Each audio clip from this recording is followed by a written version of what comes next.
మనిషి అనుకుంటే అసాధ్యమైనది ఏదైనా ఉందా? మనిషి సాధించలేందంటూ ఏదైనా ఉందా?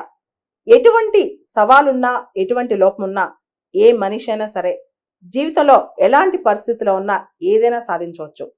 దీన్నే ప్రూవ్ చేసి చూపించారు లీ థియామ్ వా. ఎవరి లీ థియామ్ వా? ఈయన మలేషియాకి చెందిన బిజినెస్ మ్యాన్, ఎంటర్ప్రిన్యూర్.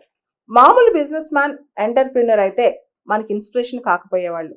ఆయన చిన్నప్పుడే ఆయన 2 కాళ్ళు పోలియోతో చచ్చుబడిపోయాయి. Complete wheelchair based. నాన్న కన్స్ట్రక్షన్ వర్కర్, అమ్మ స్ట్రీట్ వెండర్, వీధిలో అమ్ముకునే వ్యక్తి. వీళ్ళకి 11 మంది సంతానం.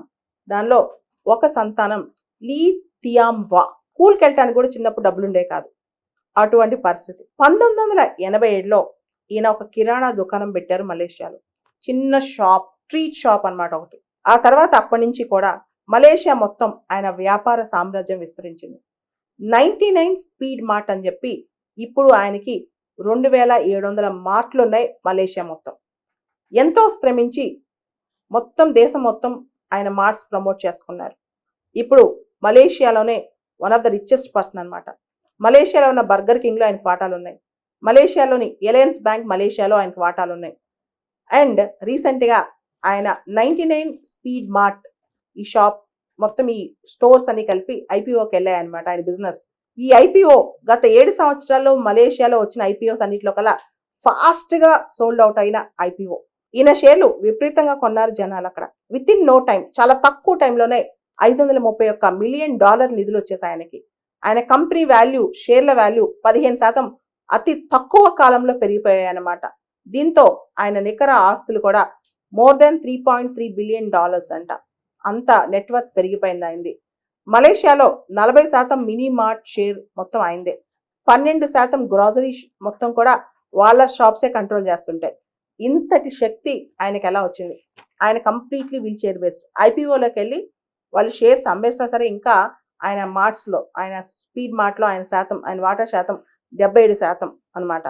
చిన్నప్పుడే పోలియో వచ్చి ఫిజికల్గా ఛాలెంజ్ ఫేస్ చేస్తున్న లీ థియామ్ వా 15 సంవత్సరాల క్రితం ఫోర్బ్స్కి ఇచ్చిన ఇంటర్వ్యూలో ఒక మాట అంటారు.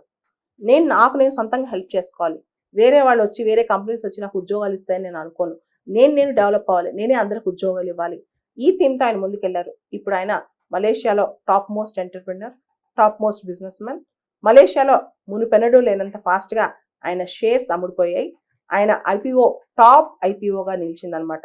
అంటే ఒక మనిషి అనుకుంటే ఎటువంటి ఛాలెంజ్ ఉన్నా చక్రాల కుర్చీలో ఉండి ఒక చోట నుంచి ఒక చోటకి కాలుతో అడుగులేయలేకపోయినా అతను ఇప్పుడు మలేషియా బిజినెస్ని నియంత్రించే శక్తి అతనికి ఉందన్నమాట. సో ఇటువంటి స్థాయికి ఏ కష్టాల్లో ఉన్నా, ఎటువంటి పరిస్థితుల్లో ఉన్నా ఎవరైనా రాగలరు. ఇక్కడ చూడండి, అతను చిన్నప్పుడు చాలా పేదవాడు. అమ్మ నాన్న స్కూల్కి పంపించే డబ్బులు కూడా వాళ్ళకి లేవన్నమాట. తండ్రి ఈ కన్స్ట్రక్షన్ కార్మికుడు, తల్లి రోడ్డు మీద స్ట్రీట్ వెండర్. అలాంటి జీవితం ఎలా మార్చుకున్నాడు? అండ్ అతనికి ఒక పెద్ద ఛాలెంజ్ ఉంది. ఫిజికల్గా మూవ్ అవ్వలేడు, కానీ తను ఎంత సామ్రాజ్యాన్ని సృష్టించాడు. అది ఇంపార్టెంట్. నువ్వు ఎక్కడ మొదలయ్యావో కాదు, ఎలా ఎండ్ అయ్యావో చాలా ఇంపార్టెంట్. ఎలాంటి పరిస్థితిలో నువ్వు ఉన్నావో ఇంపార్టెంట్ కాదు, ఆ పరిస్థితులను ఛేదించి ఎలా ముందుకెళ్ళావో అది ఇంపార్టెంట్. ఇదే లైఫ్లో మనం నేర్చుకోవాల్సిన పెద్ద లెసన్.